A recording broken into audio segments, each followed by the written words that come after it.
Oi, eu sou Cizu Eito e esse é o canal O Divã e a Estante e hoje a gente vai conversar sobre tudo que eu li no mês de junho. Na verdade, não li tanta coisa assim. Foram 8 obras, porém, muitas HQs, livros pequenos, então se a gente for considerar o número de páginas, não foi um mês assim de grandes realizações.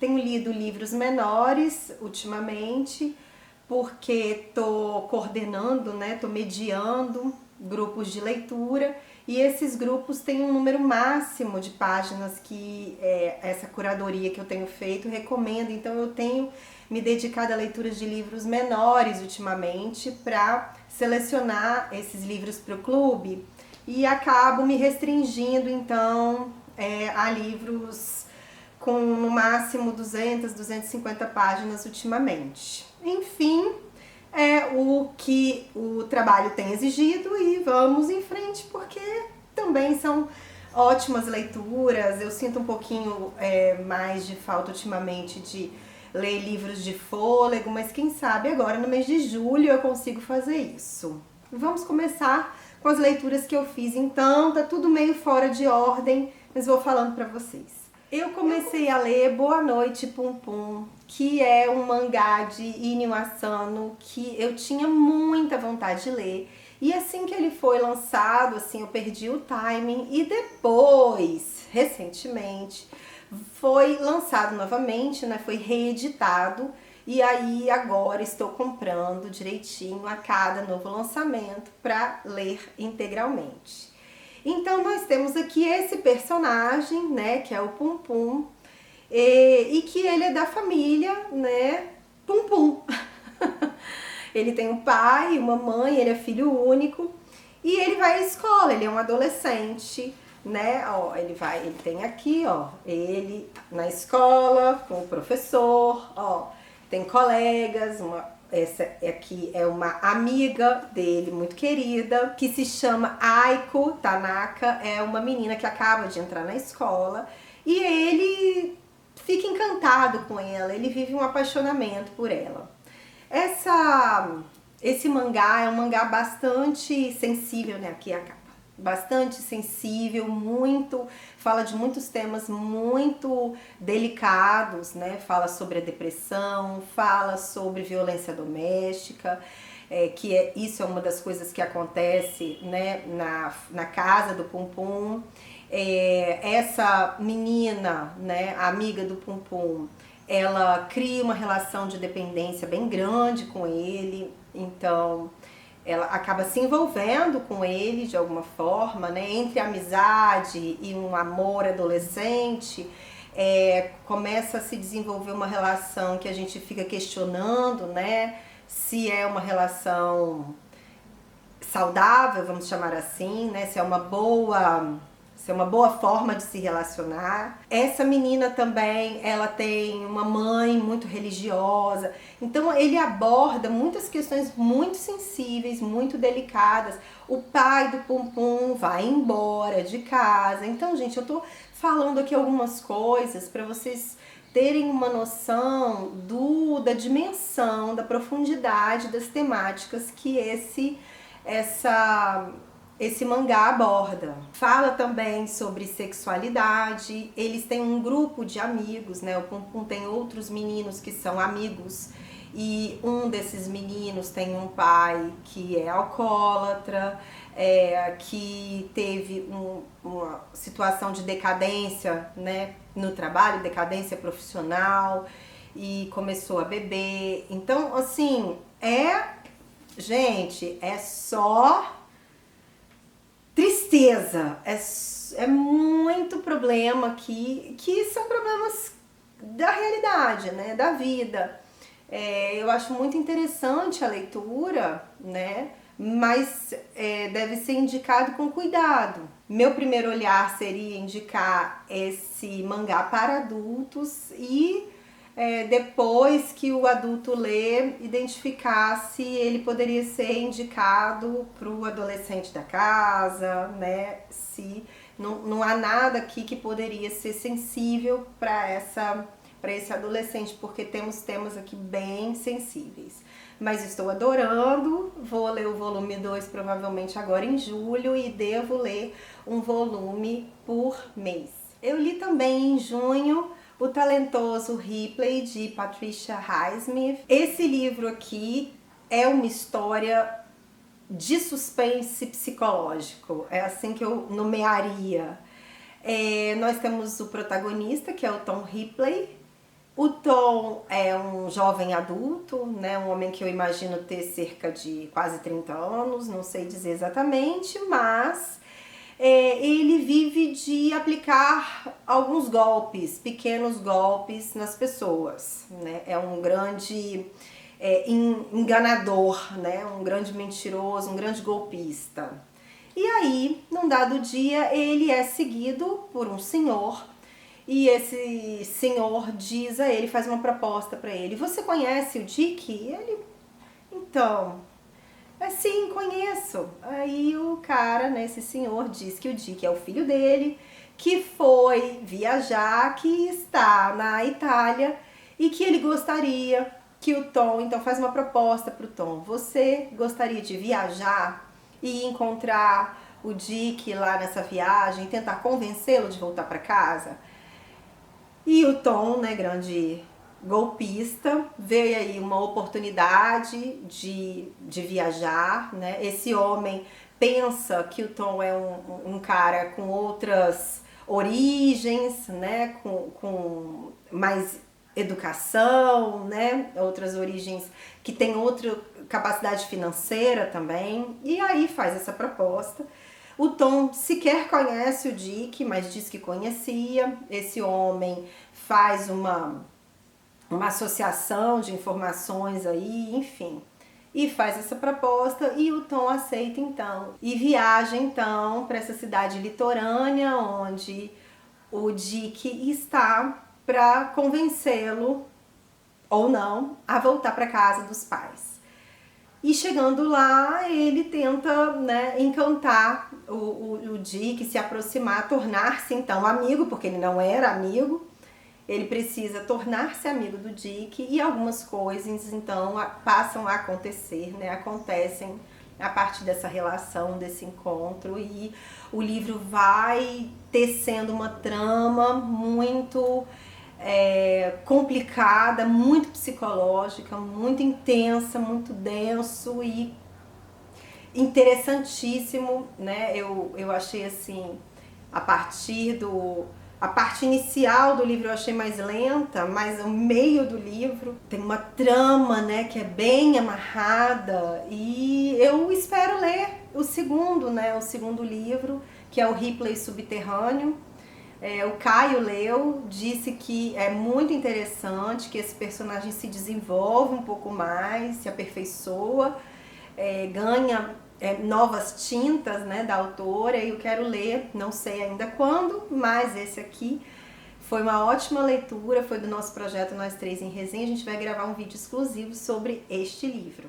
Eu li também em junho 3 volumes dessa HQ que eu acho uma delícia, que é da Julia Kendall. A Julia é uma criminóloga que inclusive ela se parece... Com quem que ela se parece? Olha, com uma atriz, Audrey Hepburn, não é? Vocês acham?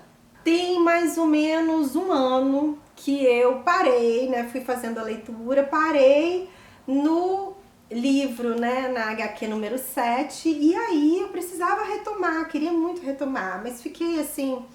Suspendi as compras dos novos volumes, achei que estava caro na ocasião, e aí falei, gente, eu quero continuar, preciso comprar. A Júlia, essa personagem aqui, né, que aparece também nessa capa aqui, ó.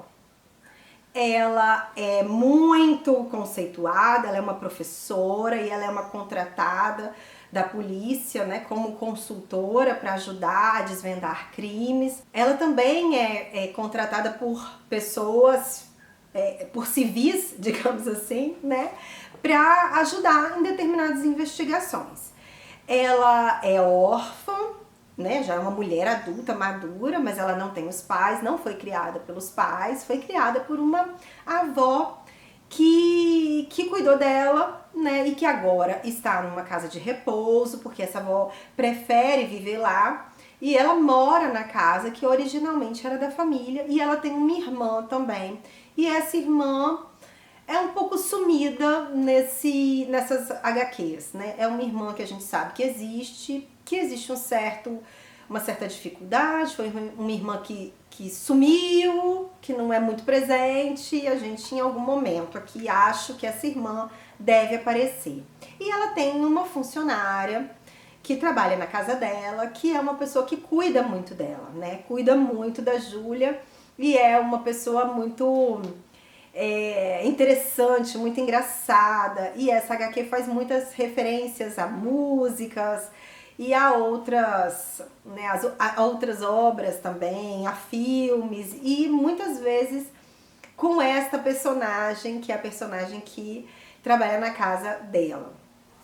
Então temos aí uma trama, né, ligeiramente amorosa entre ela. Eu tô falando isso porque nós já estamos aqui no episódio 8, né? No volume 8. É uma trama ligeiramente amorosa aí com um delegado, né, uma pessoa lá da polícia do alto escalão.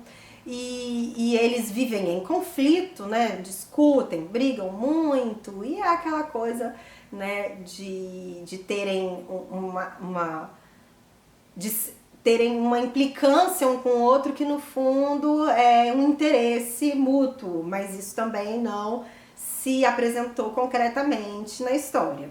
A Júlia também tem um amigo que é uma pessoa que acompanha ela ou que ajuda, né? Que ela paga ele para ajudá-la em algumas situações mais complicadas dessas investigações, que é o Léo. E esse cara é um cara meio mulherengo e tal, ela é só amiga dele, e eles formam assim um par, né, uma dupla que se completa, né? Ela inteligente e às vezes se vê vítima, né, de alguma situação assim, porque ela é muito ousada, muito aguerrida, muito corajosa, muito idealista, né? Então se vê às vezes em determinadas situações perigosas, e o Léo é esse homem que às vezes faz uso da violência, que é um pouco irônico e que salva ela, né? Que é o par dela, como se fosse o Batman e Robin aí, esse cara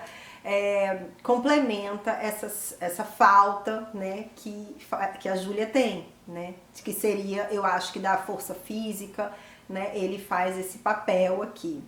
Então, nesse volume 8, nós temos um assassinato de um membro da tribo Silks, e a Júlia é chamada junto com o Léo para fazer uma investigação, e aqui temos toda uma questão indígena, né, dos Estados Unidos, e é falado muito sobre as questões também sociais, de saúde. Foi interessante que eu pude fazer também uma relação paralela com a situação indígena no Brasil também, óbvio que não tem relação, mas a gente pensa nisso, né?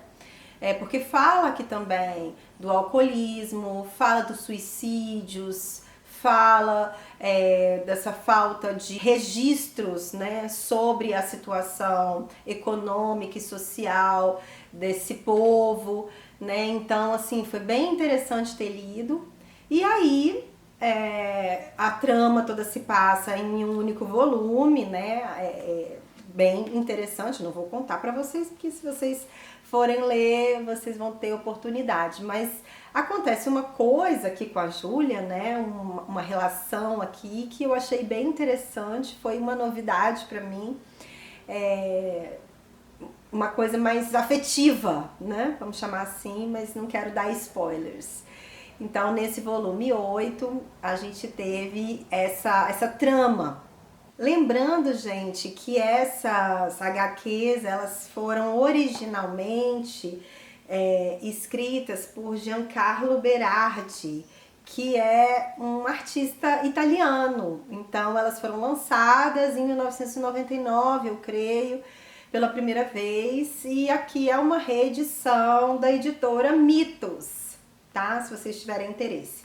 E aí eu li também a 9 e 10, uma é continuação da outra, e aqui a gente tem uma história familiar. É encontrado um corpo, na verdade, os ossos apenas, né, de alguém embaixo de um museu que rui, né? As crianças estão visitando um museu, de repente ele desaba e abre-se uma cratera embaixo desse museu e se descobre ali um corpo já, só os ossos, que há muito tempo foi deixado ali. E aí, esta família, né, que é a família que é dona deste museu, né, chama a Júlia para que faça uma investigação de quem seria esse corpo.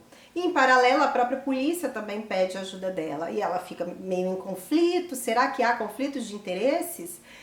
Essa família muito rica, uma família tradicional,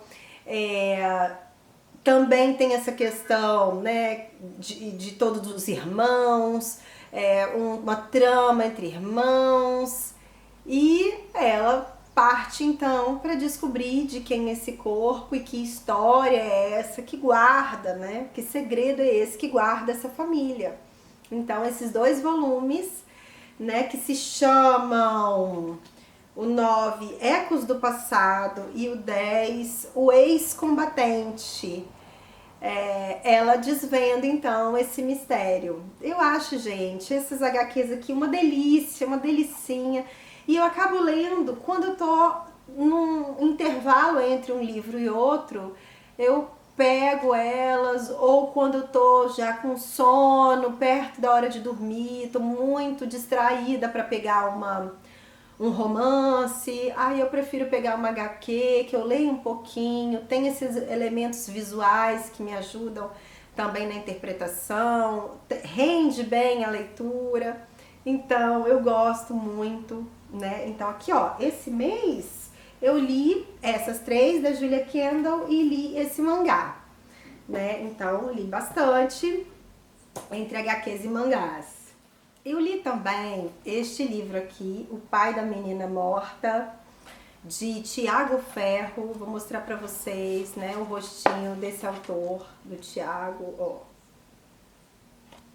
O Tiago Ferro, ele nasceu em São Paulo em 1976, tem exatamente a minha idade, eu também nasci em 76, né? E ele é escritor já, editor, já escreveu ensaios, colaborador de várias publicações importantes.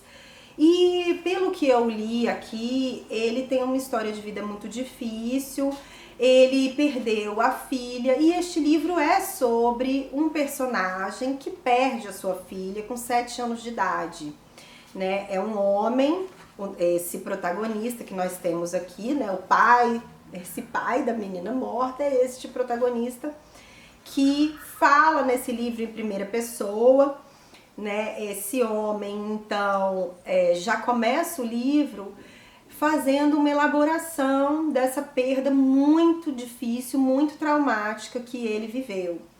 É um livro escrito de uma maneira muito distinta, muito diferente do que a gente está acostumado, né? Ele escreve em trechos, em pedacinhos, que ele elabora partes de coisas que ele está pensando, de ideias que ele está fazendo. Então, tanto a partir de questões relacionadas a esse luto, quanto a sua própria vida. Então, ele faz movimentos no tempo, fala do momento presente, fala daquele momento em que ele teve a perda da filha, né, que a filha morreu, fala também da sua infância, da sua adolescência. Então, parece uma história autobiográfica, mas é um romance ligeiramente autobiográfico. Então, assim, antes de cada um desses trechos, ele abre um colchetes e coloca uma palavra, uma expressão que nomeia esse trecho que ele vai dizer, então isso também é uma forma diferente de elaboração, né? Como se fossem pequeníssimos capítulos, né? Então ele traz listas, por exemplo aqui, né? Ele coloca Matrix e traz uma lista. Depois silêncio, e ele segue trazendo um poema ou perguntas, uma série de questões aqui. Aí escreve aqui, por exemplo, quinta-feira, e aí ele vem narrando, né? Na quinta-feira, criança de 8 anos, da classe média paulistana, com acesso às melhores escolas e hospitais, vítima de gripe e tararará, e vem falando, né? Um pouco de uma narrativa. Então, assim, é um livro que ele é bem...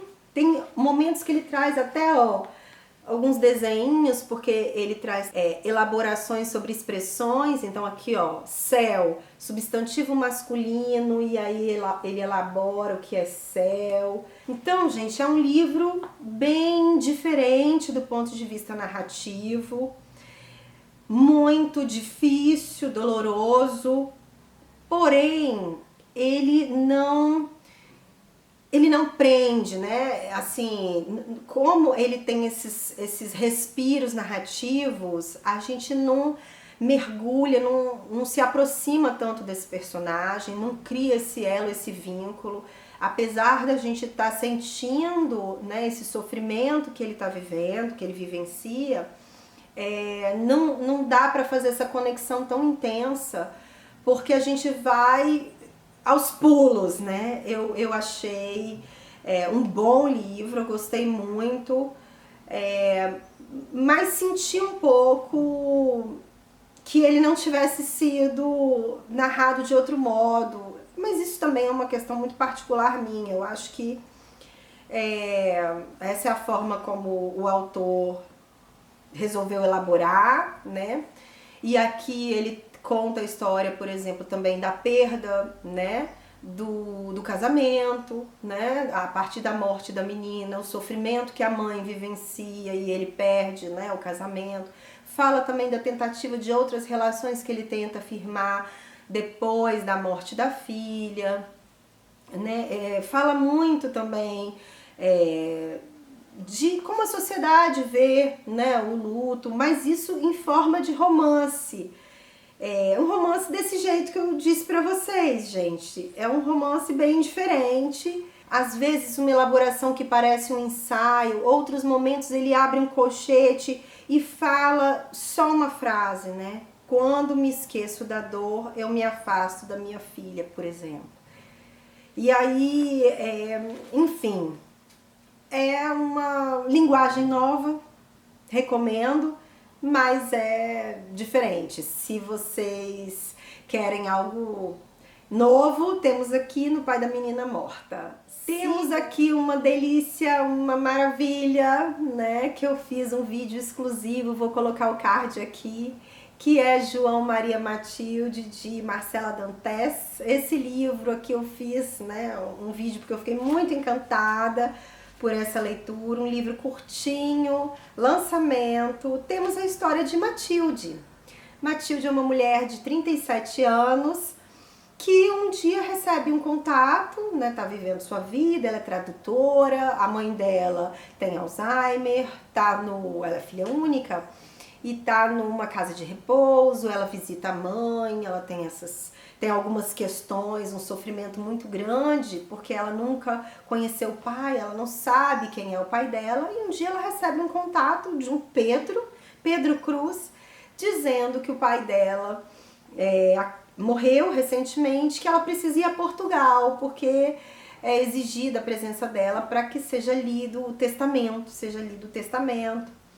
E ela então se encontra com esse passado, ela vai a Portugal, ela tem um namorado, e ela deixa o namorado no Brasil, a mãe, e vai até Portugal para então se encontrar com esse passado que ela desconhecia, para conhecer a história desse pai já morto então, que ela não teve acesso até aquele momento, né? A mãe dela nunca havia falado sobre esse pai. Então é um livro muito interessante, fala muito do sofrimento, de maneira muito... tem alguns gatilhos, né? Mas é um livro muito bonito também, eu gostei demais. Se você tiver mais interesse, assista aquele vídeo que eu falo bem detalhadamente, assim, sem spoilers, sobre esse livro aqui. Gostei muito, muito. E para finalizar o mês, o último livro que eu li foi A Palavra que Resta. Demorei demais a ler esse livro porque muita gente diz que esse livro é maravilhoso, recomenda muito, e esse do Stênio Gardel, lançado aí pela Companhia das Letras, acho que o ano passado. Eu gostei bastante, mas não foi tudo aquilo que eu pensava. E eu vou dizer por que que não foi. Já vou começar pela crítica. Também pelo formato.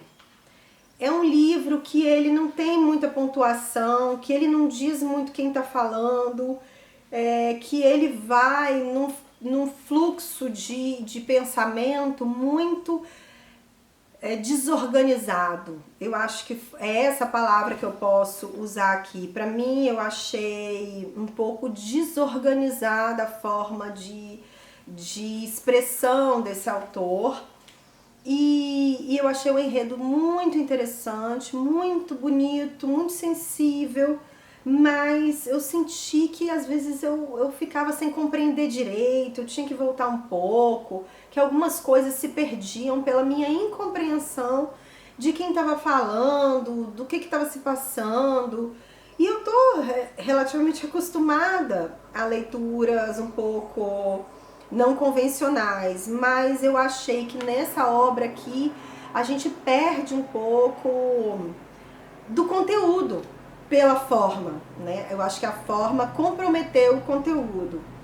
Temos aqui, né, a história de Raimundo. Ele tá com 71 anos e ele não sabe ler e começa a aprender a ler. Mas por quê, né? Qual é o grande motivador para que ele comece a aprender a ler? É porque quando ele era adolescente, muito jovem, ele se apaixonou por um amigo, né, que vivia... Ele era um menino do interior do Brasil, ele era um filho de uma família da zona rural, né, do Brasil, e tinha um amiguinho, um colega chamado Cícero, por quem ele foi se apaixonando, e o Cícero igualmente por ele, e eles começaram uma relação. Ambas as famílias descobriram e eles foram muito... houve uma violência muito grande contra eles, e o Cícero escreve uma carta para o Raimundo, mas o Raimundo não sabia ler, e essa carta fica guardada ao longo de toda a vida do Raimundo até aquele momento.